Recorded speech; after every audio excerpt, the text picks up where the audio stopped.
ప్రభువైన యేసుక్రీస్తు వారి శుభనామాలో మీ అందరికీ ప్రత్యేక వందనాలు, శుభాలు తెలియజేసుకుంటూ సమూయేలు మొదటి గ్రంథం 15వ అధ్యాయం 22, 23 వచనాల్లో నుంచి వాక్యాన్ని చదువుకుందాం. సమూయేలు మొదటి గ్రంథం 15, 22, 23. అందుకు సమూయేలు తాను సెలవిచ్చిన ఆజ్ఞను ఒకడు గైకొనుట వలన యెహోవా సంతోషించినట్లు ఒకడు దహన బలులను అర్పించుట వలన ఆయన సంతోషించునా? ఆలోచించుము. బలులు అర్పించుట కంటే ఆజ్ఞను గైకొనుటయు, పొట్టేళ్ల క్రొవ్వు అర్పించుట కంటే మాట వినుటయు శ్రేష్టము. తిరుగుబాటు చేయుట సోది చెప్పుటైన పాపముతో సమానము. మూర్ఖతను అగపరచుట మాయా విగ్రహము గృహదేవతను పూజించుటతో సమానము. యెహోవా ఆజ్ఞను విసర్జించితివి గనుక నీవు రాజుగా ఉండకుండా ఆయనను విసర్జించెననగా. మనం వినుట అనే అంశం మీద, వినుట లోబడుట అనే టాపిక్ మీద చాలా వర్తమానాలు ఇప్పటికే ధ్యానం చేస్తూ వచ్చాం. ఆ కోవలోనే కొనసాగుతున్నాం. మరికొన్ని ఆలోచనలు లేకపోతే సందేశాలు మనం ధ్యానం చేసుకునే ప్రయత్నం చేస్తాం. దీంట్లో ప్రముఖంగా చెప్పబడుతున్నది ఏంటంటే, దేవుని మాట వినటం, వినకపోవటం. వింటే కలిగే మేలులు, వినకపోతే కలిగే కీడులు మనం చాలా చూసాం. 1, 2 కాదు, ఒక్కొక్క వర్తమానంలోనే 4, 5 సందర్భాలు కూడా చూసాం. 2 నెలలు పైబడి మనం ఈ ధ్యానాన్ని చేస్తున్నాం. ఈరోజు దీంట్లో ఎంపికలు లేకపోతే నిర్ణయాలు, పర్యవసానాలు గురించి ఆలోచించేద్దాం. దేవుని మాట వినకుండా వ్యక్తి సొంత నిర్ణయం తీసుకుంటే, లేక దేవుని మాటను ధిక్కరించి ఇష్టమైన నిర్ణయం తీసుకుంటే కలిగే పర్యవసానాలు ఏంటో సౌలు జీవితంలో నుంచి మనం చూసే ప్రయత్నం చేద్దాం. వీలైతే ఇదే సౌలు జీవితంలో నుంచి మరికొన్ని సందేశాలు కూడా వీలైతే పరిస్థితులు దేవుడు అనుకూలం కల్పిస్తే ఇక్కడ నేను బోధించవలసి ఉంటే మాట్లాడే ప్రయత్నం చేస్తా. అది నేను ఇక్కడ ఉంటే. జీవితం అనేది మనం తీసుకునే నిర్ణయాల పరంపర. జీవితం అనేది మనం తీసుకునే నిర్ణయాలతో ముడిపడి ఉంటుందన్నమాట. ఏ మనిషి ఏ నిర్ణయం తీసుకోకుండా తాను ఒంటిగా ఇంటిలో ఉండిపోయే మనిషి ఎవరు ఉండరు. ఒకవేళ ఇంట్లో ఉన్న వ్యక్తి అయినా కూడా ఏదో ఒక నిర్ణయం తీసుకొని, అసలు ఇంట్లో ఉండాలనుకోని కూడా తను ఒక నిర్ణయం తీసుకొని ఉండాలి. అందుకనే ఓ దైవజనుడు అంటాడు, మనిషి జీవితమే నిర్ణయాలతో కూడింది అని. మనిషి జీవితమే నిర్ణయాలతో కూడింది. కొన్ని నిర్ణయాలు చిన్నవిగా ఉంటాయి, కొన్ని నిర్ణయాలు పెద్దవిగా ఉంటాయి, కొన్ని నిర్ణయాలు ప్రాముఖ్యత కలిగి ఉంటాయి, కొన్ని నిర్ణయాలకు అసలు ప్రాముఖ్యతే ఉండదు. అందులో కొన్ని నిర్ణయాలు చిన్నవి పెద్దవి అనేది కాదు, కానీ కొన్ని నిర్ణయాలు మన జీవిత గమనాన్ని, మన జీవిత గతినే మార్చేస్తాయి. మనం తీసుకున్న నిర్ణయాలు అలాంటి గతిలోకి మనల్ని నెట్టేస్తాయి. కొన్ని నిర్ణయాలు తిరిగి మార్చుకోవాలని ప్రయత్నించినా కూడా జరిగిపోయిన పర్యవసానాన్ని బట్టి, చర్యలను బట్టి, లేకపోతే ఆ సందర్భాన్ని బట్టి మళ్ళీ మనం మార్చుకోవాలంటే కూడా మార్చుకోలేము. అనుకోకుండా జరిగిందండి, నా చేతిలో కత్తి జారి ఒకడిని గాయపరిచింది, వాడు చనిపోయాడు అని అనుకోండి. రెండోవాడు వేరే వాళ్ళ దగ్గర అప్పు తీసుకొని ఎగ్గొట్టాడు, వీడు అప్పు తీర్చడానికి అవకాశం ఉంటుంది, మరి చచ్చిన వాడిని బ్రతికించే అవకాశం ఎక్కడ ఉంటుంది? కోపంతో కొట్టినా, కోపంతో చంపిన వాడిని తిరిగి తీసుకున్నా అంటే కొన్ని తీసుకునే నిర్ణయాలను మళ్ళీ సరిచేసుకుందాం వెనక్కిపోయి అంటానికి కూడా అవకాశం లేదు. ఒకవేళ అప్పు తీసుకొని ఎగ్గొట్టిన వాడు అతడికి తిరిగి మళ్ళీ చెల్లించవచ్చు, ఆలస్యం చేస్తే అతడైనా చావచ్చు, ఇతడైనా చావచ్చు. ఈ నిర్ణయాన్ని కూడా మళ్ళీ ఏం చేయలేము, మార్చలేం కదా. చచ్చిపోయిన వాడికి ఇచ్చి రాగలవా పోయి? కుటుంబీకులకి ఇస్తామేమో ఒకసారి తీసుకుని వెళ్ళి. అంటే చాలా నిర్ణయాలు, తప్పుగా తీసుకునే నిర్ణయాలు ఎలాంటి పరిణామాలకు దారితీస్తాయని చెప్పడానికి మనకు సౌలు బెస్ట్ గొప్ప ఉదాహరణ, చాలా ప్రాముఖ్యమైన ఉదాహరణ. సౌలు వైఫల్యంలోని తిరుగుబాటు ఏదైతే ఉందో, అతని తిరుగుబాటులోని ప్రమాదాన్ని, రాజీ పడటంతో అతనికి కలిగిన మూల్యాన్ని మనకేం తెలియజేస్తుందంటే, ఇక్కడ కూర్చున్న మనందరికి విధేయత యొక్క ప్రాముఖ్యతను తెలుపుతుందన్నమాట. విధేయత ఎంత విలువైందో ఈ మాట తెలియజేయటానికి ప్రయత్నం చేస్తూ ఉంది. 2 ప్రాముఖ్యమైన అధ్యాయాలు ఉన్నాయి సౌలు జీవితంలో. ఒక అధ్యాయం 13వ అధ్యాయం సమూయేలు మొదటి గ్రంథం. ఆ 13వ అధ్యాయంలో ఏం జరిగింది అనంటే, నీ వంశంలో నిన్ను రాజుగా ఉండకుండా తీసేశాడు దేవుడు అని 13వ అధ్యాయంలో చెప్పేశాడు.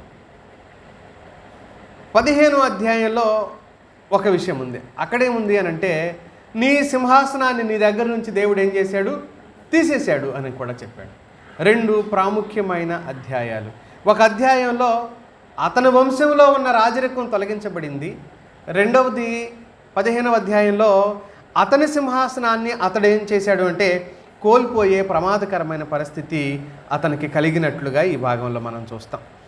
నేను 3 తలంపులు చెబుతాను మిత్రులారా, దాంట్లోంచి దేవుడు మనతో మాట్లాడాలనే ఉద్దేశంతో కనిపెడదాం. ఏంటి ఇక్కడ సౌలుతో సమూయేలు గారు వచ్చి మాట్లాడుతున్నాడు. ఏమని మాట్లాడుతున్నాడు? బలులు అర్పించుట కంటే, పొట్టేళ్ల క్రొవ్వును అర్పించుట కంటే ఏది శ్రేష్టము? మాట వినుట శ్రేష్టం. నువ్వు మాట వినకుండా పొట్టేళ్ళు అర్పిస్తాను, క్రొవ్వును అర్పిస్తాను అని ఒకవేళ నువ్వు అంటే దేవుడు దానికి సంతోషించడు అని చెప్పాడు. ఎందుకని అతన్ని అలా గద్దించవలసిన పరిస్థితి వచ్చింది అని అంటే 15వ అధ్యాయంలోనే మొదటి 3 వచనాల్లో ఈ వివరణ మనకు ఉంది. ఏంటి అక్కడ చెప్పబడుతున్న వివరణ అంటే, అమాలేకీయుల మీదకి యుద్ధానికి వెళుతున్నారు ఇశ్రాయేలీలు. అమాలేకీయుల మీదకి యుద్ధానికి వెళ్ళినప్పుడు దేవుడు వారికి చెప్పింది ఏంటి అని అంటే, నువ్వు ఐగుప్తులో నుంచి వచ్చేటప్పుడు, ఎవరు నువ్వంటే ఇశ్రాయేలీలు, ఐగుప్తులో నుంచి మీరు వచ్చేటప్పుడు వాళ్ళు మీకు ఏం చేశారో మీకు తెలుసు కదా, మీకు జ్ఞాపకం ఉంది కదా. కనుక వాళ్ళు మీ విషయంలో ఎంత దుర్మార్గంగా ప్రవర్తించారో దానిని బట్టి అమాలేకీయుల్ని ఇప్పుడు నువ్వేం చేయాలి అని అంటే నాశనం చేయాలి. 3వ వచనం చదవండి మీరు. కాబట్టి నీవు పోయి కనికరింపక అమాలేకీయులను హతము చేయుచు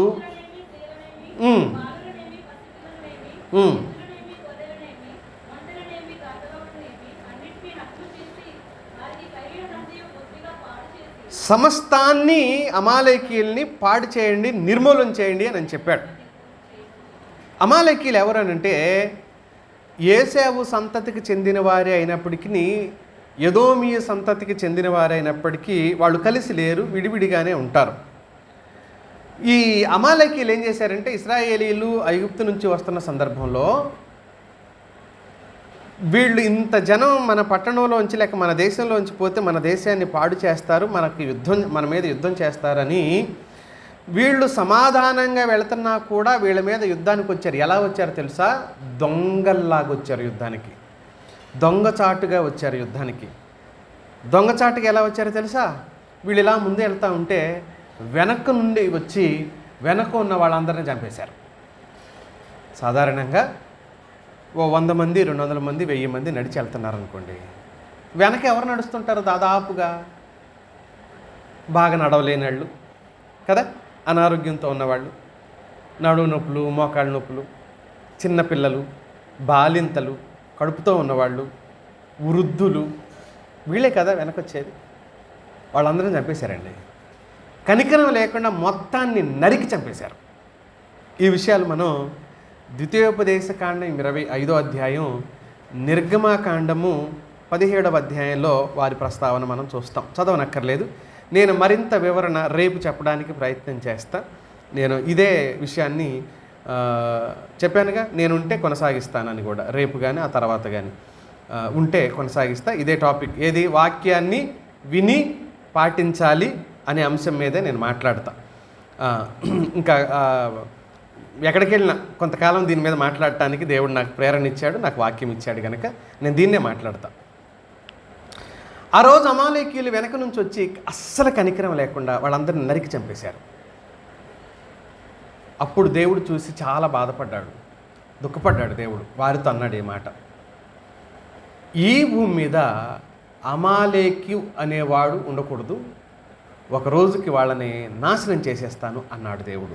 ఈ మాట మనం నిర్గమకాండం 25 అధ్యాయం 17 నుంచి 19 వచనాల మధ్యలో ఉన్న భాగంలో మనం చదవచ్చు. ఈ మాట అంటున్నాడు అనమాట.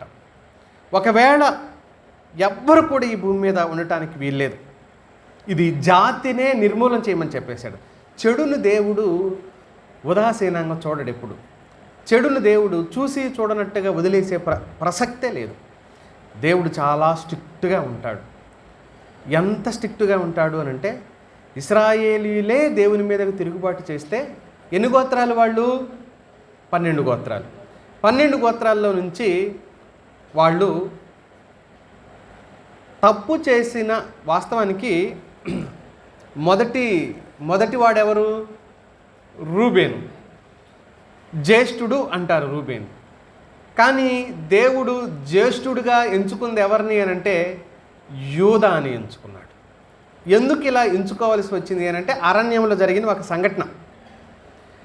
ప్రజలంతా వ్యభిచార సంబంధమైన పాపంలో మునిగిపోయినప్పుడు దేవుడు ఏం చేశాడంటే, యెహోవా పక్షం వారు ఎవరైనా ఉంటే రండి బయటికి అని అంటే, ఎందుకు అని అడిగారు. వాళ్ళు అన్నారు, కనికరింపకుండా పాపం చేసిన వాడిని యెహోవా మాట ప్రకారంగా నరికి చంపేయాలి. మీ ఇంట్లో వాడైన కొడుకైనా, తండ్రి అయినా, బిడ్డ అయినా, భార్య అయినా, భర్త అయినా రండి అంటే లేవి గోత్రం ముందుకు వచ్చారు. ఆ రోజు యెహోవా ఏది చెబితే మేము అదే చేస్తాం అన్నారు. కాబట్టి లేవీలు యాజకత్వం చేయడానికి అవకాశం కలిగింది. మిగతా 11 గోత్రాలు ఇవ్వకుండా వీళ్ళకెందుకు ఇచ్చారు అని అంటే, దేవుని మాట విన్నారు కాబట్టి. నేను వీలైతే దాన్ని కూడా మరొక సందేశంగా మనం ఆలోచన చేసే ప్రయత్నం చేద్దాం. ఆ రోజు ఏం జరిగిందో.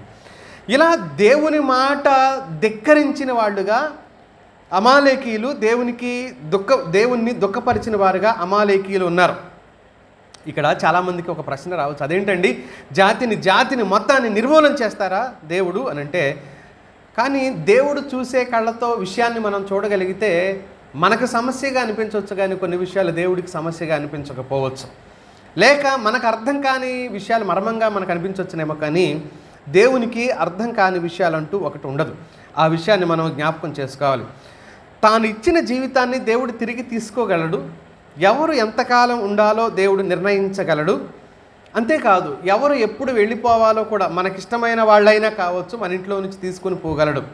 జీవితం అకాలంగా ముగిసిపోవటం కూడా అది శిక్షే అనుకోవచ్చు, లేక శిక్ష కాకపోవచ్చు, అది దైవ చిత్తం కావచ్చు. ఇశ్రాయేల్ విషయంలో జరిగిన ఒక సంఘటన జ్ఞాపకం చేస్తాం. చూడండి, సంఖ్యాకాండం 14వ అధ్యాయం 29-30 వచనాలు చూడండి.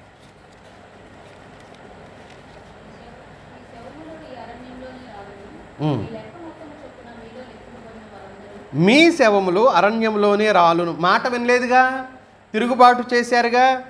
వాళ్ళు అనుకున్నారు మేము బాగానే ఉన్నాం, దేవుడే మమ్మల్ని వాగ్దాన దేశానికి తీసుకొని వస్తున్నాడు, అంతా బాగానే ఉందని వాళ్ళు అనుకుంటున్నారు. దేవుడేమంటున్నాడు? మీ శవాలన్నీ ఏమైపోతాయి? అరణ్యంలోనే రాలును.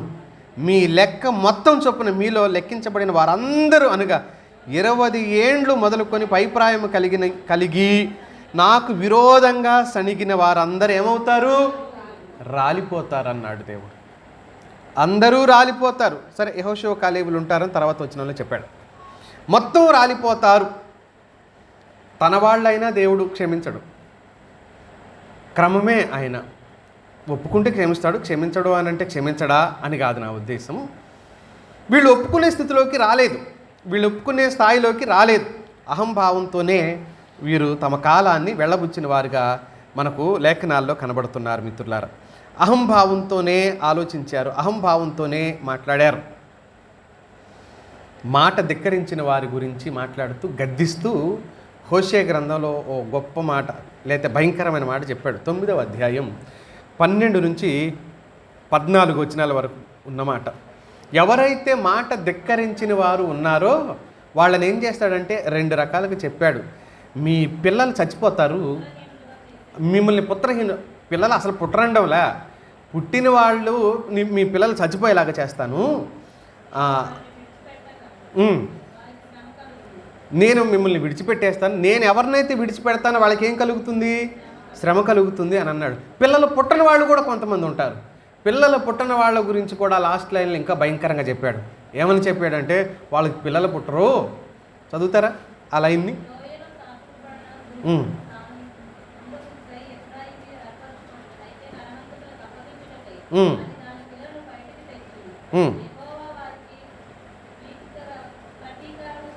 ప్రతీకారం చేయును.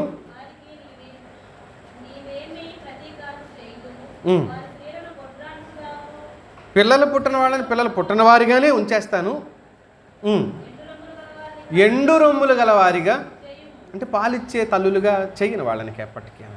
అంటే ఆయనకు మాట వినకపోవటంతో ఆయనకు వచ్చే కోపం ఉంటుంది చూశారు, అది చాలా భయంకరంగా ఉంటుంది, అది చాలా దుఃఖకరంగా ఉంటుంది. కానీ దేవుణ్ణి అర్థం చేసుకొని వినటం, విధేయత చూపటం అమాలేకీల వల్ల కాలేదు. రెండో మాట చెప్తాను, నేను తొందరగానే ముందుకెళ్ళిపోయే ప్రయత్నం చేస్తాను. రెండో మాట, దేవుడు వాస్తవంగా ఎంతో ఎంతో ఎంతో సహనశీలి, లేకపోతే దీర్ఘశాంతుడు. మిత్రులారా, దేవుడు చాలా సహనశీలి, దీర్ఘశాంతుడు. లేకపోతే మనలాంటి వాళ్ళు ఎప్పుడో నాశనం కావాలి.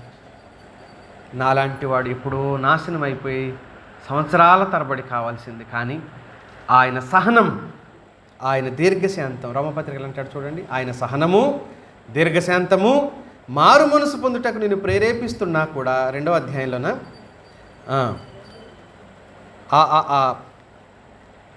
ఆయన సహనము దీర్ఘశాంతము మనిషిని ఏమని చెప్తుందంట?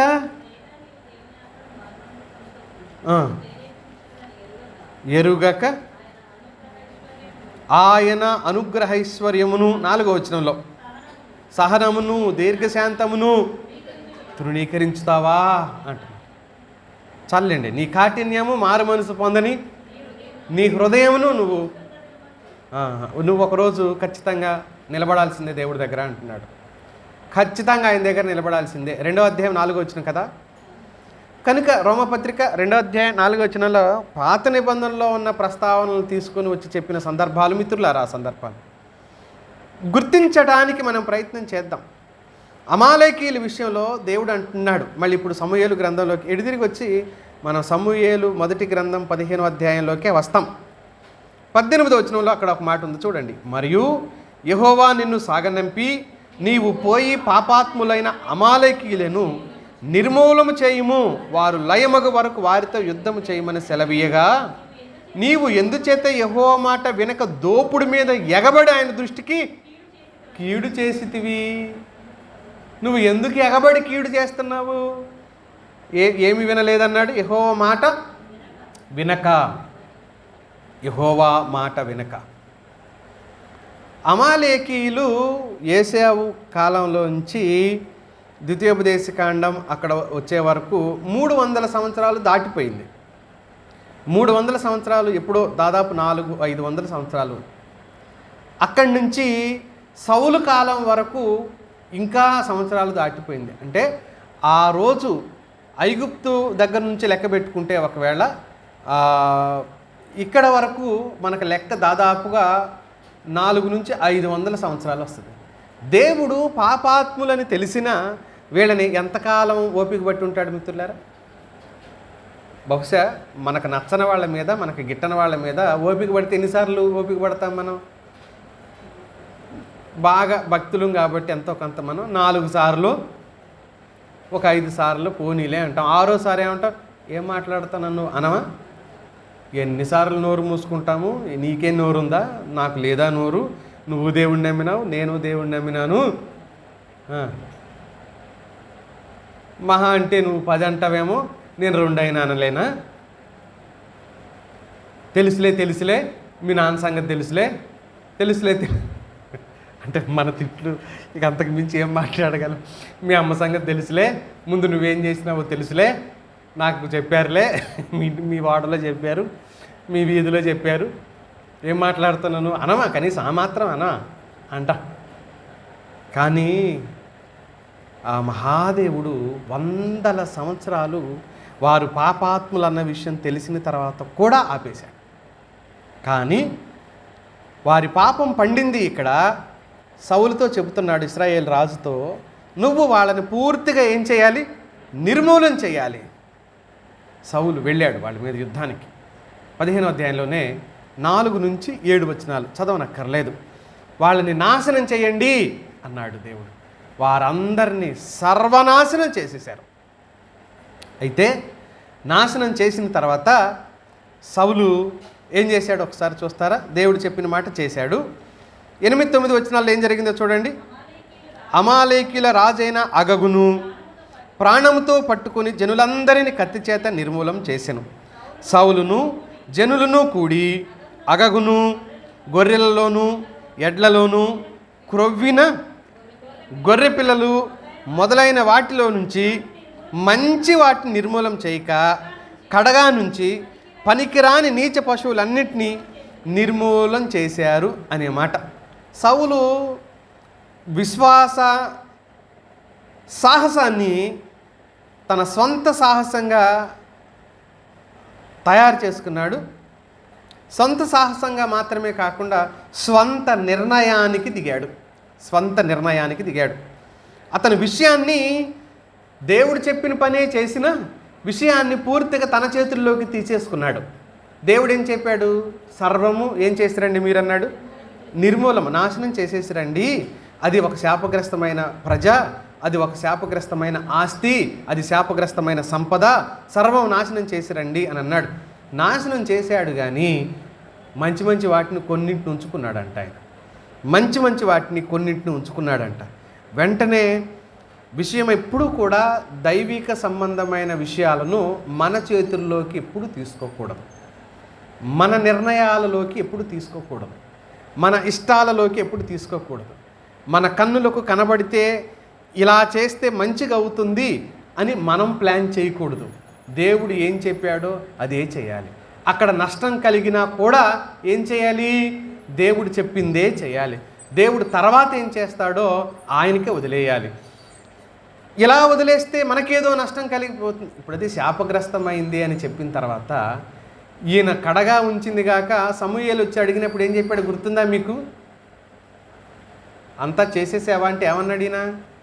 చేశాను, యెహోవా ఏం చెప్పాడో దాన్ని నేను చేశాను అని అన్నాడు. నాకు వినబడుతున్న ఎడ్ల రంకెలు, ఆ గొర్రెల అరుపులు ఇవన్నీ వినపడుతున్నాయి కదా అని అంటే ఏమంటున్నాడు మళ్ళీ?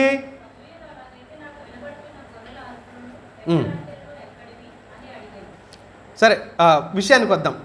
మీరు కూడా చూడండి, 10 నుంచి చూద్దాం ఆ విషయాన్ని. అప్పుడు యెహోవా వాక్కు సమూయేలుకు ప్రత్యక్షమై ఇలాగు సెలవిచ్చెను, సౌలు నన్ను అనుసరింపక వెనుక తీసి నా ఆజ్ఞను గైకొనకపోయాను కనుక అతనిని రాజుగా నిర్ణయించినందుకు నేను పశ్చాత్తాపడుతున్నాను. కొన్నిసార్లు దేవుడు మనకు మేలు చేసి కూడా పశ్చాత్తాపడతాడు. ఏమని? వీళ్ళకి మేలు చేయకుండా ఉండవలసింది, వీళ్ళకి సహాయం చేయకుండా ఉండవలసింది, సహాయం చేయకుండా ఉండవలసింది అని అలాగ వదిలేయడు చేసిన సహాయాన్ని. మరి లాగేసుకుంటే బాధ కదా, లాగేసుకుంటే బాధ కాదు. ఇప్పుడు సింహాసనం ఇచ్చింది ఎవరు? ఈయనకి దేవుడే కదా, ఎన్నుకుంది దేవుడేగా. ఎవరి దగ్గరకో పోతే ఇది ఈయనే సామాన్లో దాక్కుంటాడు. ఈయన అమ్మో రాజా నేనా అనుకొని తన దృష్టికి తానే అల్పుడుగా కనపడినప్పుడు సమూయేలు ప్రస్తావన చేస్తాడు. నీ దృష్టికి నువ్వు అల్పుడుగా కనబడ్డప్పుడు దేవుడు నిన్ను ఎన్నుకున్నాడు కదా. ఒక మాటలో మనం మాట్లాడే సిగ్గులేదు నీకు అని అనాలన్నమాట. నీ దృష్టికి నువ్వే ఎలా కనపడ్డావు? అల్పుడివి. ఈయన పోయి సామానుల్లో ఒకవేళ వంట పాత్రలు ఉన్నాయేమో బహుశా అక్కడ, దాంట్లో దాక్కున్నాడంట. పాత్రల్లో దాక్కుంటే ఆయన దేవుడు చెప్తాడు, అదిగొదిగా పాత్రలో దాక్కున్నాడు ఒకటి సామానుల్లో, వాడే నేను ఎన్నుకున్న రాజు అని పిలుచుకొస్తారు. తీసుకొస్తే జనాలందరూ లైన్గా నిలబెడితే అందరిలో ఈయనకంటే ఎత్తుకున్నాడు ఎవడు లేడంటాడు. అజానుబాహుడు, హైట్ వెయిట్ బాగున్నాడు, రూపం చూసి మోసపోయాడు కదా. హైట్ వెయిట్ చాలా బాగున్నాడంటే ఎవరు? సౌలు. భలే ఉన్నాడు ఈయన. దేవుడు ఏమంటున్నాడు చూడండి, 11 వచ్చిన చివరి భాగంలో బాధపడుతున్నాడు దేవుడు, పశ్చాత్తాపడుతున్నాడు దేవుడు. సమూయేలు ఘటనా స్థలంలోకి వచ్చాడు. విజయానికి గుర్తుగా ఈయన ఏం చేశాడో మనం ఇక్కడ ఒక సంఘటన చూద్దాం. చూడండి,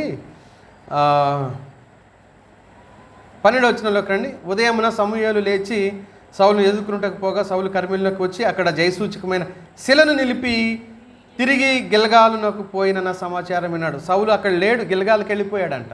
ఏం చేసి వెళ్ళాడు? యుద్ధం చేశాడు, కొన్ని జంతువులను దాచిపెట్టాడు. మూడోది ఏంటి? ఒక స్తంభాన్ని నిలబెట్టి ఆ స్తంభం మీద ఈయనకి దేవుడు ఈ విజయాన్ని ఇచ్చాడని ఆయన పేరు రాసుకుని పోయాడంట. ఎప్పుడైతే ఒక వ్యక్తి దైవిక మార్గంలోంచి పక్కకి వెళ్ళిపోతాడో దేవుణ్ణి కూడా పక్కకు నెట్టేస్తాడు, తానే ముందుండటానికి ప్రయత్నం చేస్తాడు. ఇప్పుడు ఆ శిల లేకపోతే ఒక పిల్లర్ లాంటిది, ఒక శిలాశాసనం అనుకోండి, అది ఏర్పాటు చేసి ఏమని రాయించుకున్నాడు అనుకుంటున్నారు? తానేదో గెలిచాడు అన్నట్టు తన పేరు దాని మీద రాసుకొని అక్కడి నుంచి వెళ్ళిపోయాడు. చేసిందే తప్పు, తప్పు చేశానని కనీస ఇంగితం అతనిలో బాధ కానీ దుఃఖం కానీ అక్కడ కనబడట్లా. జయం పొందుకున్నాడు సౌలు అనే దానికోసం ఒక సూచకం అక్కడ ఏర్పాటు చేసుకున్నాడు. నిజమేంటో చెప్పనా, విశ్వాస పాత్రులైన వాళ్ళు దేవుని రాజ్యాన్ని నిర్మిస్తారు. తన చేతిలోకి వ్యవహారం ఉండాలని ఎవరు కోరుకోరు. దేవుని పని జరగాలని చూస్తారు విశ్వాస పాత్రులైన వారు. ఈయన తన రాజ్యాన్ని నిర్మించుకుంటున్నాడు, దేవుని రాజ్యం కాదు. తన సామ్రాజ్య విస్తరణలో భాగంగా ఒక జాతిని జయించాడు. ఆ శిలను, శాసనాన్ని, ఒక పిల్లర్ని, ఒక స్తంభాన్ని అక్కడ నిర్మాణం చేసుకున్నాడు. తన స్మారకం, తన చచ్చాక కూడా ఏమని పిలవాలి? ఈ దేశం ఎవరిదని? సౌలు దేశం. సౌలు రాజు ఇలా చేశాడు, సౌలు యుద్ధం, సౌలు గెలిచాడు, తన గురించి మాట్లాడుకోవాలి. ఒక విషయం మనం అర్థం చేసుకోవాలి, దేవుడు చేస్తున్న పనిలో మనము పాలవుతున్నాము తప్ప దేవుడి పనిని ఏదో మనమే చేసేస్తున్నామని ఎవరు ఫీల్ అవ్వకూడదు. పాస్టర్ కావచ్చు, సంఘ పెద్దలు కావచ్చు, విశ్వాసులు కావచ్చు, ఇక్కడ పుల్పిట్ మీద ప్రసంగించే ప్రసంగికుడి దగ్గర నుంచి కింద ఊడ్చి చాపలేసే సోదరీ సోదరుల వరకు కూడా దేవుని పని అది. అందులో మనమేమయ్యాం? మనం కల్పించుకొని దేవుని పనిని మనం తయారు చేయలే. ఆల్రెడీ ఉన్న దేవుని పనిలో మనమేమయ్యాం? పాలి భాగస్తులం అయ్యాం. నేనైనా అంతే. నేను లేననుకో, ఎవరో ఒకళ్ళు ఇక్కడ నిలబడతారు, ఎవరో ఒకళ్ళు ఇక్కడ వాక్యం చెప్పడానికి దేవుడు ఏర్పాటు చేసుకుంటాడు. నేనే లేకపోతే, అదే నేను చెప్తాను కదా, నా కోడే కుయ్యకపోతే మీకు తెల్లారుతుందో లేదో చూస్తా అన్నాడు అనుకో, తెల్లవారదా? నా కోడే కుయ్యకపోతే మీ అందరికీ ఊరు మీద అలిగినోడు అన్నాడంట ఒకరోజు. నా కోడిని కూయించను, మీకు ఎలా తెల్లవారిద్దో చూస్తాను అన్నాడు. పిచ్చి ప్రగల్భాలు కదా ఇవన్నీ. దేవుడి పనిలో మనం వచ్చాం. అయితే దేవుడి పనిలోకి మనం వచ్చినప్పుడు మనం ఎలా మాట్లాడాలి? లూకాసు వార్తలో శిష్యులకు చెప్పాడు, ప్రభువే చెప్పాడు. 17వ అధ్యాయం 10వ వచనం చూద్దాం.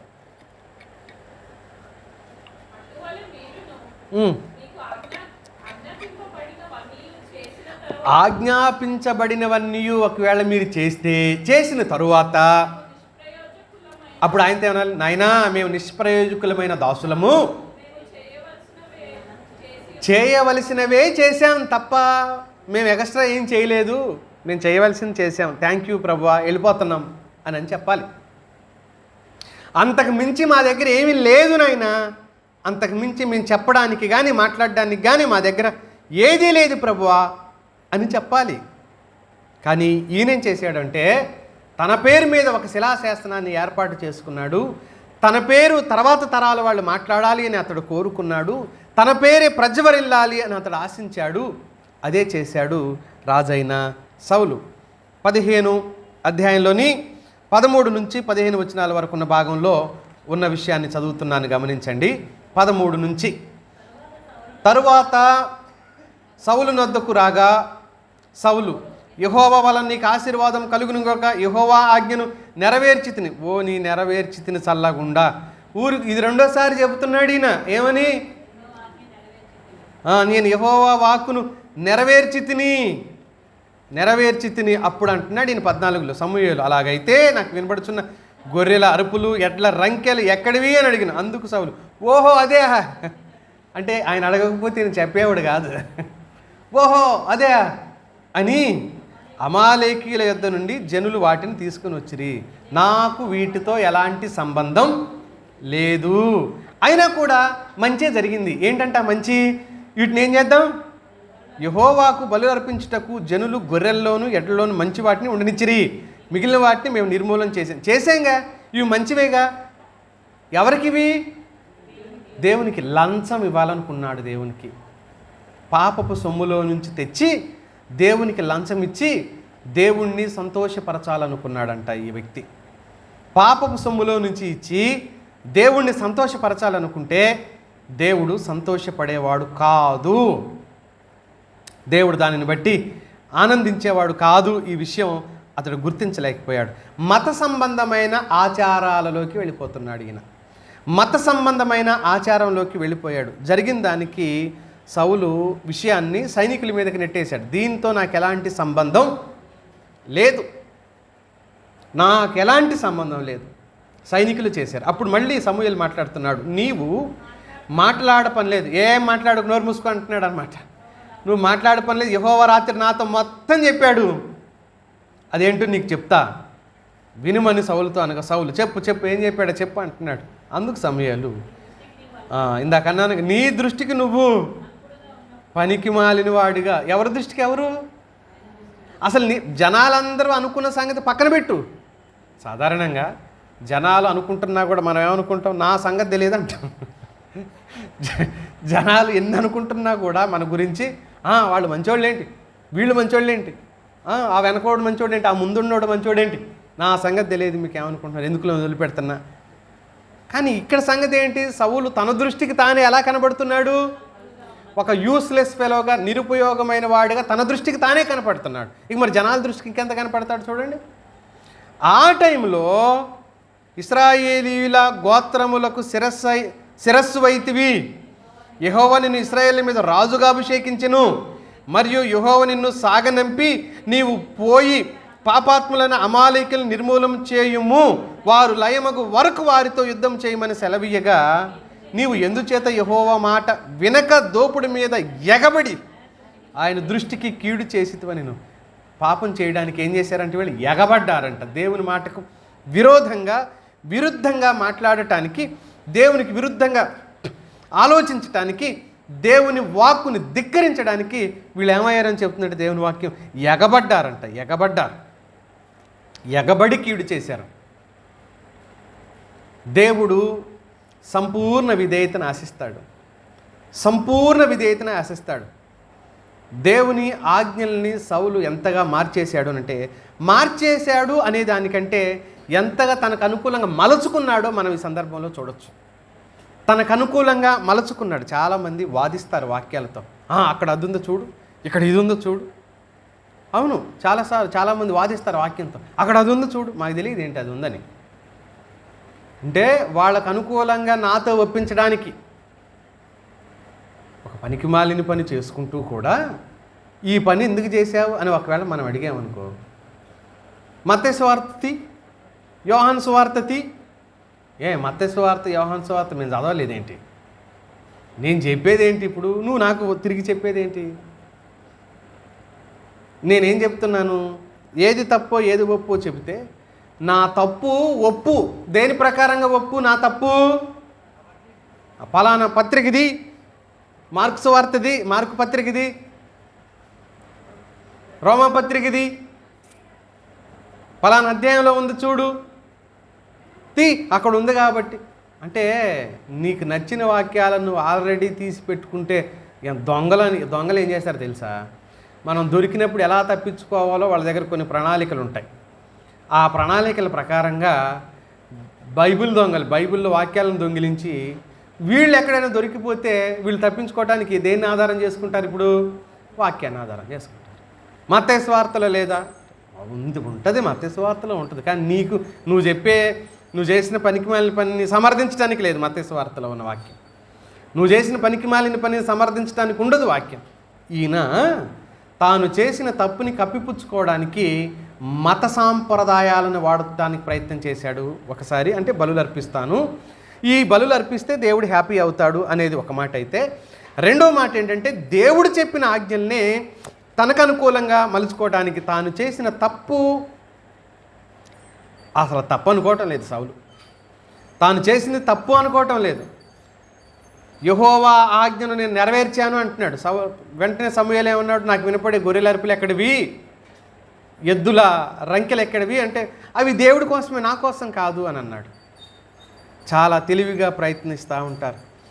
ఒక ఆయన చాలా సంవత్సరాల క్రితం, ఒక 15 సంవత్సరాల నాడు మన సంఘానికి ఎప్పుడన్నా ఒకసారి వచ్చేవాడు. వాళ్ళు వేరే సంఘానికి రెగ్యులర్గా వెళ్తూనే ఉంటారు. ఎప్పుడన్నా ఒకసారి వచ్చేవాడు. ఎందుకన్నా ఎప్పుడన్నా ఒకసారి వస్తే రెగ్యులర్గా రావచ్చు, కానీ అప్పుడప్పుడు వాక్యం వినాలనిపించి వస్తున్నాను నేను, మా సంఘాల్లో వాక్యం ఉండదు అందుకే వస్తున్నాను అనేవాడు. నాకు చాలా దగ్గర అయ్యాడు, క్లోజ్ అయ్యాడు. క్లోజ్ అవ్వటానికి కారణం ఏంటంటే ఆయన దగ్గర చాలా పుస్తకాలు ఉండేవి. నేను పుస్తకాలు చదవటం నాటి నుంచి నాకు ఎక్కువ ఇంట్రెస్ట్ అవ్వటం వల్ల, ఆ పుస్తకాల గురించిన చర్చ వల్ల మా ఇద్దరికి స్నేహం కుదిరింది. నా దగ్గరికి 2 రోజులకి 3 రోజులకి ఒకసారి వచ్చి చాలాసేపు కూర్చొని చాలా విషయాల గురించి మీ ఇద్దరం చర్చించుకునేవాళ్ళం. ఒకరోజు ఆయన 3,000 రూపాయల డబ్బులు తీసుకొచ్చి నాకు ఇచ్చాడు. 15 సంవత్సరాల నాడు 3,000 రూపాయలు తీసుకొచ్చి ఇచ్చాడు. నేను మన సంఘానికి రాని వాళ్లకు నేను వాక్యం ఎవరికైతే చెప్పనో వాళ్ళ దగ్గర నుంచి నేను డబ్బులు తీసుకోను. ఇది నా కమిట్మెంట్. నేను ఎవరికి వాక్యం చెప్పలేదో వాళ్ళు నాకు డబ్బులే కాదు, ఏ సాయం చేసినా నేను తీసుకోను. ఏ సాయం కూడా తీసుకోను. మన సంఘానికైనా వచ్చి ఉండాలి వాళ్ళు, లేదా నా వాక్యం ఎప్పుడైనా నేను బోధ చేయగా ఎప్పుడైనా వాళ్ళు విని ఉండాలి. లేకపోతే వాళ్ళు నాకు ఏది ఇచ్చినా నేను తీసుకోను, ఏది ఇచ్చినా తీసుకోను. ఇది నా కమిట్మెంట్, నేను నిర్ణయించుకుంది. అయ్యా మాకు స్పాన్సర్ చేయండి ఇలాగ అడగటం కాదు కదా. ఒకవేళ వాళ్ళు విశ్వాసులుగా అనిపించకపోతే మన చర్చికి వచ్చే వాళ్ళ దగ్గర కూడా తీసుకోను. నేను విశ్వాస జీవితం వాళ్ళు కలిగి ఉన్నారు అని అనిపించకపోతే వాళ్ళ సహాయాలు నేను తీసుకోను. ఇప్పుడు ఆయనది ఎలాగ తీసుకుంటాను నేను? ఇప్పుడు మన సంఘానికి రాడుగా, ఎప్పుడన్నా ఒకసారి వచ్చేవాడుగా. నేను అన్నాను ఇదేంటి అని అంటే, ఏం లేదు మీకు ఇస్తున్నాను అని అన్నాడు. ఎంత వారించినా ఒప్పుకోలేదు. అప్పుడప్పుడు విన్నాడుగా, మరి మన దగ్గరకు వచ్చి వాక్యం మరి తీసుకోవచ్చుగా అని నేను ఆ నెలలో తీసుకున్నాను. 2వ నెలలో మళ్ళీ తీసుకొచ్చాడండి. మళ్ళీ తీసుకొచ్చి మళ్ళీ ఇచ్చాడు. ఇన్ని డబ్బులు ఇస్తున్నాడు ఏంటి ఈయన, ఇన్ని డబ్బులు ఇస్తున్నాడు. నాకు ఎక్కడో మనస్సాక్షి గద్దిస్తూనే ఉంది, ఇదేదో తేడా ఉంది మాట్లాడమని. నేను 2వసారిలోనూ 3వసారి అసలు ఎక్కడవి ఏంటి నాకు వివరం చెప్పకపోతే నేను ఒప్పుకోను, నేను తీసుకోను, నాకు ఎవరికన్నా ఇవ్వు, నేను ఎవరికి ఇవ్వను నీకే ఇస్తాను అంటున్నాడు. మళ్ళీ నేను ఎవరికి ఇవ్వను నీకే ఇస్తాను అంటున్నాడు. నాకు వద్దంటున్నాను కదా, లేదు నేను నీకే ఇస్తాను అని అన్నాడు. చివరికి కూర్చోబెట్టి నువ్వు అసలు ఇవి ఎక్కడి నుంచి తెస్తున్నావు? ఆయన గవర్నమెంట్ ఎంప్లాయ్, సరే ఏ ఎంప్లాయ్ ఎందుకులే, గవర్నమెంట్ ఎంప్లాయే. ఇవి ఎక్కడవి ఖచ్చితంగా నువ్వు నాకు చెప్పాలి అని అంటే అప్పుడు ఆయన చెప్పాడు. మా భార్యకి తెలియకుండా, ఇద్దరు గవర్నమెంట్ ఎంప్లాయీస్, నెలకు వచ్చేసరికి ఆ కాలంలో 2 లక్షలు వచ్చేది వాళ్ళ జీతం. మా భార్యకి తెలియకుండా నేను ఒక 5 లక్షలు వేరే చోట వడ్డీకి ఇచ్చాను. కనుక ఆ వడ్డీ డబ్బులు నాకు వస్తూ ఉన్నాయి.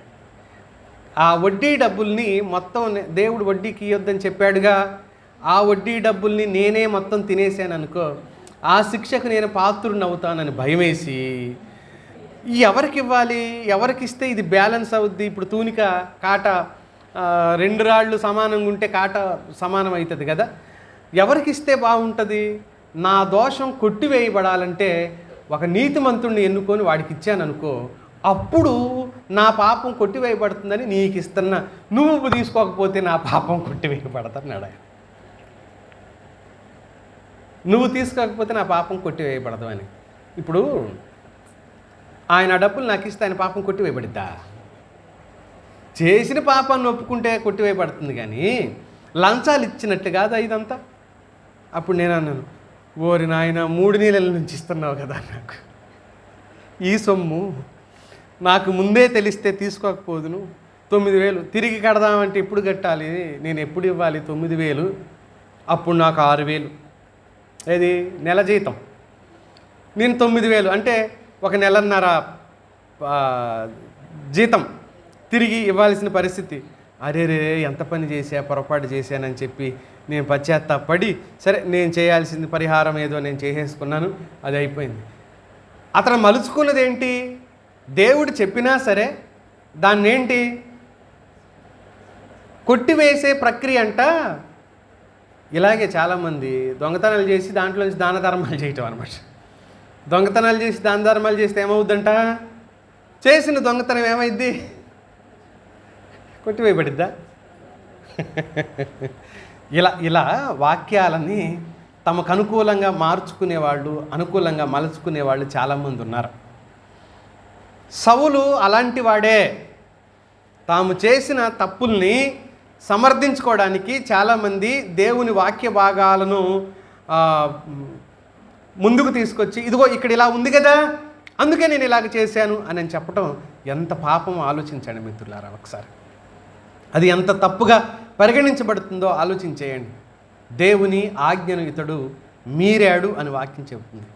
సౌలు తిరుగుబాటు గురించి అతను మొండితనాన్ని ఎంచుకున్నాడు అని వాక్యం చెబుతుంది. అతడు మొండితనాన్ని ఎంచుకున్నాడంట. 20 నుంచి 23 వచనాల్లో ఉన్న భాగంలో ఈ మాటను మనం చూస్తాం. ఏమనుంది అని అంటే అక్కడ, అందుకు సౌలు, ఆ మాట అనవద్దు, నేను యెహోవా మాట విని యెహోవా నన్ను పంపిన మార్గమును పోయి అమాలేకీల రాజైన అగగును తీసుకుని వచ్చి తిని, కానీ అమాలేకీలను నిర్మూలం చేసి తిని. అయితే గిల్గాలను నీ దేవుడని యెహోవాకు బలి అర్పించుటకై జనులు, 15వ వచనంలో కూడా ఎవరంట వాటిని తెచ్చింది? జనులు. ఇప్పుడు మళ్ళీ ఏమంటున్నాడు? జనులు శపితమగు గొర్రెల్లోను ఎడ్లలోను ముఖ్యమైన వాటిని తీసుకొని వచ్చిరని సమూయేలుతో చెప్పి. He is political leader. ఇతడు ఒక రాజకీయ నాయకుడు. దేవుణ్ణి కాదు సంతోషపెట్టవలసింది ఎవరిని? ఇప్పుడు ఒకవేళ ప్రజలు అన్నారే అనుకో, ఏమన్నారు ప్రజలు? రాజుగారు మన దగ్గర ఉన్న ఎద్దులు గొర్రెల కంటే అమాలేకీయులు గొర్రెలు, ఒకవేళ వాళ్ళకి పచ్చిక మైదానాలు ఎక్కువగా ఉన్నాయో, ఏం జరిగిందో, నేల ప్రదేశమా ప్రాంతమా ఏం జరిగిందో తెలియదు, కానీ వాళ్ళ గొర్రెలు ఎద్దులు చాలా బలంగా బలిసి ఉన్నాయి, కొవ్వుతో ఉన్నాయి, వాటిని మనం తీసుకెళ్దాం అని ఎవరని ఉంటారు? జనులే అన్నారనుకోండి. ఒకవేళ జనులు అన్నట్టుగా మనకు అక్కడ లేదు, జనులే అన్నారనుకోండి, he is leader, he is not political leader. ఈ లీడర్ కాబట్టి ఏమని చెప్పాలి? లేదు, యెహోవా సెలవిచ్చిన మాట నాకు ప్రవక్త గారు సమూయేలు గారు వచ్చి చెప్పారు, ఆ మాటను నేను మేరలేను, వాటిని నాశనం చేయండి, మనకు కావాలంటే దీవించేవాడు మన దేవుడు ఉన్నాడు, వాటిని నాశనం చేయండి అని చెప్పాలి. కానీ నాశనం చేయండి అని చెప్పడానికి బదులుగా ప్రజామోదాన్ని ఇతడు కూడా అంగీకరించాడు. ఒకవేళ కాదు అని అంటే ప్రజలు తిరుగుబాటు చేస్తారేమో, ప్రజలు నన్ను రాజుగా వద్దని ఒకవేళ తిరుగుబాటు చేసి ఎవరినైనా ఎన్నుకుంటారేమో.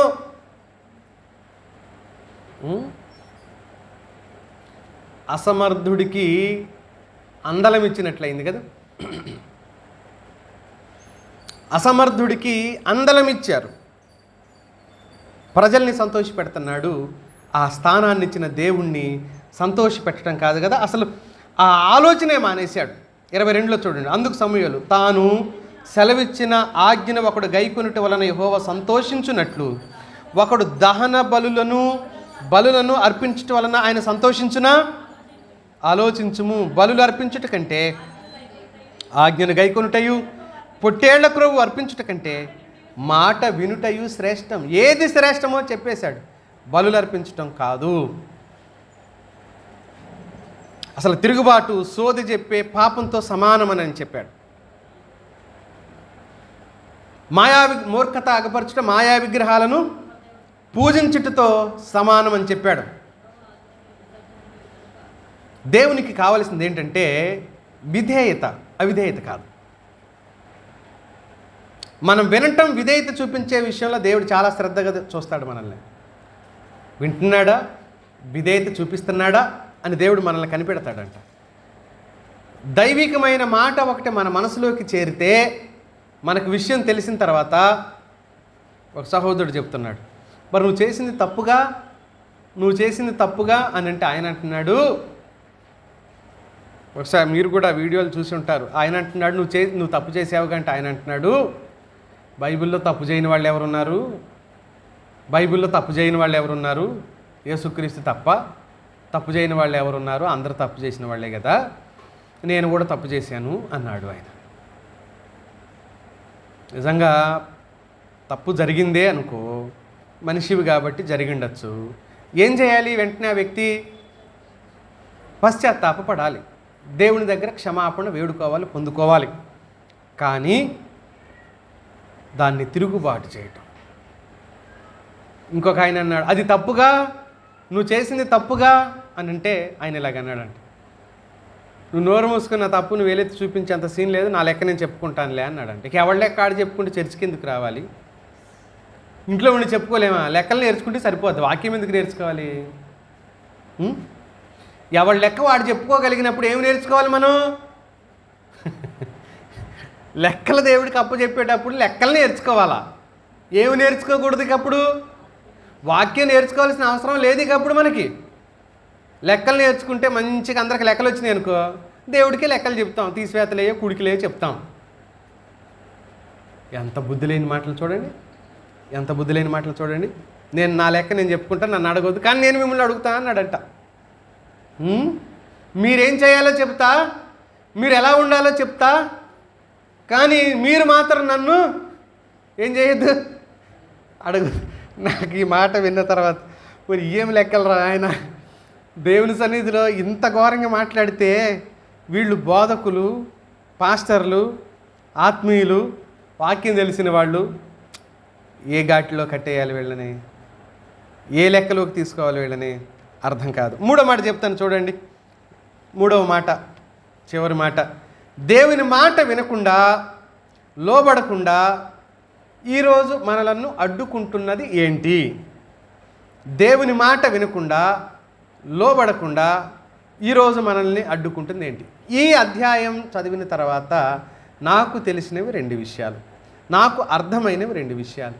ఒకటి, తిరుగుబాటు వలన మనం దేవుని మాటను వినడం లేదు.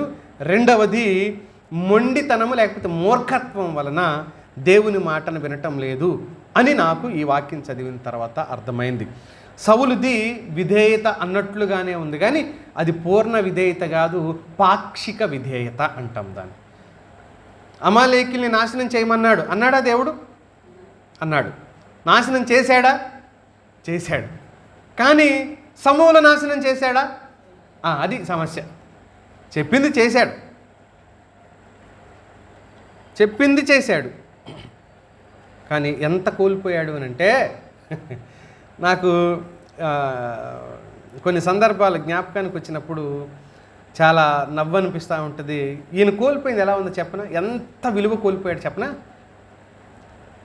మనం ఇళ్ళల్లో పాలు పోయించుకుంటుంటాం కదా, పాలోళ్ళు వస్తారుగా,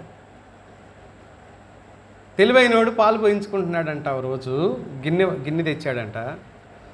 పాలు పోయించుకున్న తర్వాత ఈయన తెలివి ఉపయోగించాలి, కొసరు అడిగాడంట. మరి పట్టు పోస్తాను, ఇది నిండిందిగా అంటే, అడుగున దానికి బేస్ ఉందంట గిన్నెకు. దీంట్లో పోయించుకుందాని గిన్నె తిప్పి పట్టాడంట కొసర. కొసర కోసం గిన్నె తిప్పి పట్టాడంట. సౌలు అదే చేశాడండి. సౌలు చేసింది అదే. దేవుడిచ్చిన, మీరు అలాంటి పట్టకండి, అలాంటి ప్రయత్నాలు ఏం చేయకండి. కొసర కోసం గిన్నె తిరగేసి తిప్పి పట్టాడంట, దానికి ఆ బేసులు అందులో పట్టుకుందామని చెప్పి. ఇందులో ఏమవుతాయి అప్పుడు? మొత్తం నేలపాలు అవుతాయి కదా. ఈయన అదే పని చేశాడు. ఏదో ఒక ఒక ఒక అగగుని, ఒక రాజుని ఉంచాడు. కొన్ని ఏంటవి గొర్రెలు, కొన్ని ఎడ్లను మాత్రం ఉంచాడు. దానితో సర్వస్వాన్ని కోల్పోయాడు కదా మిత్రులారా. వాటితో అవి ఉంటే ఎంత ఈయనకి? ఈయన రాజు కదా. అవి పోతే ఎంత ఈయనకు? ఆ కొద్ది విషయాల కోసం తన సర్వస్వాన్ని దేవుని సన్నిధిలోంచి కోల్పోయాడు. దేవుని ఆదేశాలు, ఆజ్ఞలు తనకు మరింత అనుకూలంగా అతను మార్చుకోవటానికి ప్రయత్నం చేశాడు. దేవుని వాక్యం ఉందా, ఇది మనకు ఉపయోగపడిద్ది లేదో ఒక రోజుకి అన్నట్టు మనం దీన్ని ఉపయోగించుకోవచ్చు. విని విధేయత చూపించే సరళమైన విశ్వాసం కావాలి మిత్రులారా. మనకు స్పష్టమైన సరళమైన విశ్వాసం దేవుని పిల్లలకి కావాలి. సమూయేలు వచ్చి ఒప్పుకోలేదు, అంగీకరించలేదు. 24 నుంచి 26 మధ్య ఇది నీ ఎంపిక, దేవుని ఎంపిక కాదు అన్నాడు ఆయన. ఇది నువ్వెంచుకున్నావు, ఇది నీకు కావాలని నువ్వు కోరుకున్నావు, దేవుడు ఇది కావాలని అనుకోలేదు, దేవుడు ఇలా జరగాలని దేవుడు ఆశించలేదు అని చెప్పాడు. 27 నుంచి 28 వచనాల్లో రాజ్యం కోల్పోయావు, ప్రకటన అయిపోయింది. రాజ్యం నీది కాదు, ఇప్పుడు నీ పొరుగువానికి ఇచ్చేశాడు. 29వ వచనం చూడండి. మరియు ఇశ్రాయేలుకి ఆధారమైన వాడు నరుడు కాడు, ఆయన అబద్ధమాడు, పశ్చాత్తాపపడు. అందుకు సౌలు అంటున్నాడు, పాపం చేసి తిని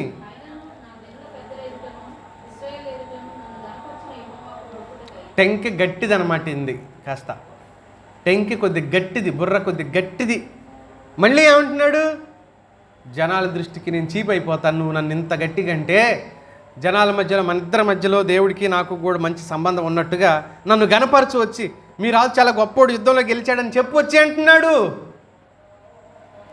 అయ్యో నీ రాజ్యం పోయిందిరా మగడా అంటున్నాడు యువతలకు వచ్చి ఈయన సమూయేలు.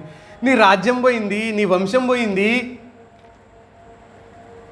దేవునికి విరోధంగా నువ్వు పాపం చేశావు, ఇంకొకరిని ఆల్రెడీ ఏర్పాటు చేసేసుకున్నాడు దేవుడు అని నేను చెప్తున్నప్పటికీ కూడా, సరే జరిగింది ఏదో జరిగింది కానీ, ఇశ్రాయేలీల ఎదుట నన్ను గనపరిచి యెహోవాకు మ్రొక్కుటకై నేను నీతో కూడా తిరిగి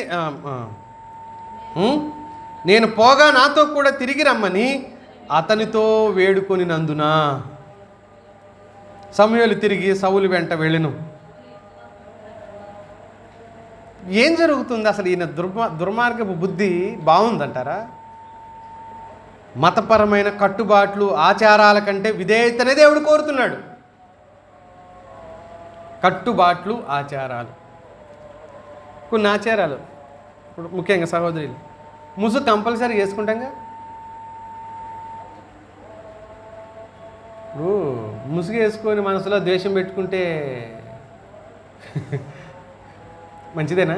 ముసుగు వేసుకోమని అన్నాడు కాబట్టి వేసుకుంటున్నాం, మంచిదే, తప్పు కాదు. మరి ముసుగు వేసుకొని లోపల ద్వేషం ఉంచుకుంటే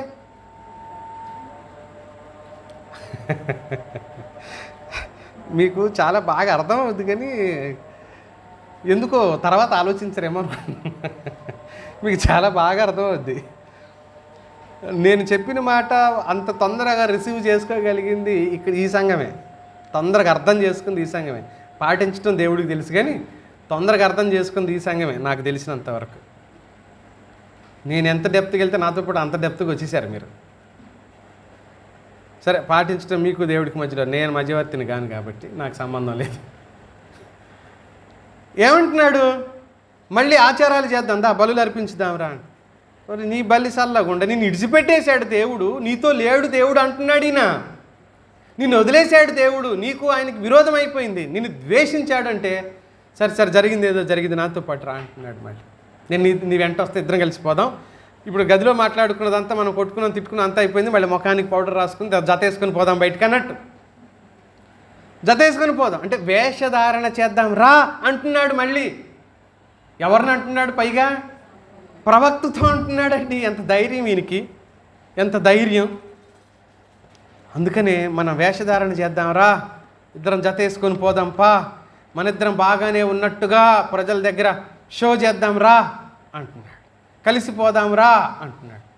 నా ప్రియమైన స్నేహితులారా, ఆత్మీయులారా, ఈ సాయంత్రం మనం ఆలోచించేద్దాం. మన ఎంపికలు ఎలాంటివి, ఎలాంటి నిర్ణయాలలో నిలిచిపోయాం, ఎలాంటి ఎంపికలను మనం నమ్మినాం. ఆ ఎంపికలు నిన్ను మధ్యలో, నేను మధ్యవర్తిని కాను మిత్రులారా, నేను కేవలం బోధకుణ్ణి, సేవకుణ్ణి, సంఘ కాపరిగానే ఉన్నాను. భక్తి, క్రైస్తవ్యం, విశ్వాస సంబంధమైన భక్తి దేవునికి వ్యక్తికి మధ్యలోనే. మేమెవరమంటే, మీరు దేవుని వైపు చూడండి, ఎటువైపు చూడొద్దు అని కాపరులం అన్నాం, కానీ కాపరులు మాత్రమే, కానీ దేవుళ్ళం కాము. కాపరులం. కాపరు ఏం చేస్తాడు? నడవమని చెప్తుంటాడు గొర్రెల్ని, ముందుకు నడవమని చెప్తుంటారు. అసలు సాధారణంగా తూర్పు దేశాల్లో గొర్రెలు కాపరుల పద్ధతి ఎలా ఉంటాయనంటే, 2 రకాల కాపరులు ఉంటారు వాళ్ళకి. నేను 23వ కీర్తన మీద ధ్యానం చేసి 93 సందేశాలు రాసుకున్నాను. నేను దాని మీద 93 ఉపాంశాలు రాసుకున్నాను నేను. దేవుడు నాకు 23వ కీర్తన మీద ఓ మంచి పుస్తకాన్ని ఇచ్చాడు రాయటానికి. దాన్ని నేను ధ్యానం చేయడానికి దేవుడు నాకు కృపనిచ్చాడు. దాని మీద ధ్యానం చేసేటప్పుడు నాకు తెలిసిన విషయాలు ఏంటంటే, 2 రకాల కాపరులు ఉంటారు. ఒక కాపరి ముందెళ్తుంటాడు, ఆయన ఎటు వెళ్ళాలో ఆ దేశాల్లో ఎలా ఉంటాయంటే మైదానాలన్నీ సమానంగా ఉండవు, లోయలు, గుట్టలు, కొండలు ఇలా ఉంటాయి. ఆ అసలు కాపరికి ఆయన్నే ఏమంటే ప్రధాన కాపరి అంటారు. అందుకనే పేతృపత్రికలో చదువుతాం కదా, ప్రధాన కాపరి ప్రత్యక్షమైనప్పుడు అనే పదం ఎందుకు వాడాడు అనుకుంటున్నారు? వాళ్ళకి తెలుసు 2 రకాల కాపరులు ఉంటారు అని. ఈ ప్రధాన కాపరి ముందు వెళ్తూ ఉంటే గొర్రెలన్నీ ఆయన వెనక వస్తూ ఉంటాయి. మరొక రకమైన కాపరులు ఉంటారు, వాళ్ళు ఆ గొర్రెల వెనకుంటారు. వాళ్ళని ఏమంటారంటే ఉపకాపరులు అంటారు. ఆ ఉప కాపర్లు ఏం చేస్తారంటే, అసలు కాపరి వెళ్ళిపోతూ ఉంటాడు, ఆయన ఏం మాట్లాడాడు, పిలిచినప్పుడు పిలుస్తుంటాడు తప్ప ఆయన స్వరాన్ని విని ఆయన ఎటుంటే అటు వెళ్తూ ఉంటాయి ఆ గొర్రెలన్నీ. ఈ ఉప కాపర్లు ఏం చేస్తారు తెలుసా, వీళ్ళ దగ్గర కర్రలు ఉంటాయి, అటో ఇటో ఎటో పోతుందనుకో గొర్రె, ఒక్కటి సరిసి నువ్వు ఇటు కాదు పోయేది, కాపరి వెనకెళ్ళు. ఎటు వెళ్ళాలి? కాపరి, అసలు కాపరి ఆయన, ప్రధాన కాపరి ఆయన వెనకెళ్ళు అని చెప్పే కాపర్లే ఈ సంఘ కాపర్లు. మేమెవరం? ఉప కాపర్లం, అసలు కాపర్లం కాము. ప్రధాన కాపరి యేసైతే సంఘ కాపర్లు అందరూ ఎవరు? సంఘాల్లో ఉండే కాపర్లు, ఉప కాపర్లు. మా డ్యూటీలు ఏంటి? అటు ఇటు కాదు మీరు చూడాల్సింది, ఎటు చూడాలి? యేసు వైపు చూడండి అని. అవసరమైతే అటో ఇటో తల తిప్పిన దాన్ని, ఆ గొర్రెని అవసరమైతే ఒకటి యేసైనా ఎటు తిప్పాలి? ఎవరి వైపు తిప్పాలి? ప్రధాన కాపరి అయినా యేసు వైపుకి తిప్పాలి. మా డ్యూటీలు అవి. మేము మాకు నచ్చినకెళ్ళే పోతామంటే మేము మాత్రం ఏం చేస్తాం? మాకు నచ్చినకెళ్ళే పోతామంటే మేము మాత్రం ఏం చేయగలం? చేయగలిగినంతే చేస్తాం, అంతే కదా. అంతే. నిజంగా దేవుణ్ణి ఘనపరచటం సౌలు చేయలా. సౌలు తన జీవితం అంతట్లో కూడా దేవునికి మహిమ చెల్లించే విధంగా చేయలా. యోహాను సువార్త యేసుక్రీస్తు ప్రభు వారి గురించి ఓ గొప్ప మాట చెప్పింది. ఆ మాట చూద్దాం, చూడండి. యేసుక్రీస్తు ప్రభు వారు ఈ భూమి మీద ఉన్న దినాల్లో ఆయన ఏ విధంగా నడుచుకున్నాడు, లేకపోతే ఆయన ఏ విధంగా జీవించాడు అన్నదానికి 17వ అధ్యాయం 14వ వచనం చూడండి. వారికి నీ వాక్యం ఇచ్చి ఉన్నాను,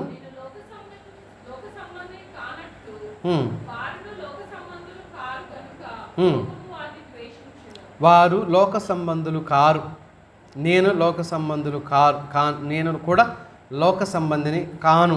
తర్వాత 4వ వచనంలోకి రండి. 4:14 కాదు, వాస్తవంగా చేయుటకు నీవు నాకు ఇచ్చిన పని నేను సంపూర్ణంగా నెరవేర్చి భూమి మీద నిన్ను మహిమపరిచితిని. చేయటానికి నాకు ఏ పని ఇచ్చావో అది చేసేసాను. నా ఇష్టం వచ్చినట్టు కాదు, నీకు నచ్చినట్లుగా నువ్వు చెప్పిన పని నేను చేశాను. అదే పూర్తి విధేయత. యేసయ్య చూపాడు పూర్తి విధేయత. చివరికి ఆయన ఏమన్నాడు? తండ్రి, నా ఆత్మను నీ చేతికి అప్పగిస్తాను. అంతకుముందు ఏమన్నాడు? సమాప్తమైంది అని చెప్పాడు. నేను చేయవలసిన పని అంతా నేనేం చేసుకున్నాను? కంప్లీట్ చేశాను. అంతా కూడా ఎవరు చెప్పినట్టు చేశాను? నువ్వు చెప్పినట్టే నేను చేశానని చెప్పాడు. ఈరోజు మనం చేయవలసింది ఏంటి? మొండితనము, ఈ తిరుగుబాటు తత్వం మనలో ఎక్కడ పని చేస్తుందో దేవుడి దగ్గర సరిచేసుకొని యోగ్యులంగా ఆయన ఎదుటి నిలబడదాం. దేవుడు ఆ కృప మనందరికీ దయచేయనుగా. తలలు ఉంచుదాం, ప్రార్థన చేసుకుందాం. ఈ మాటలను బట్టి దేవునితో ఒక్కసారి చెప్పుకుందాం.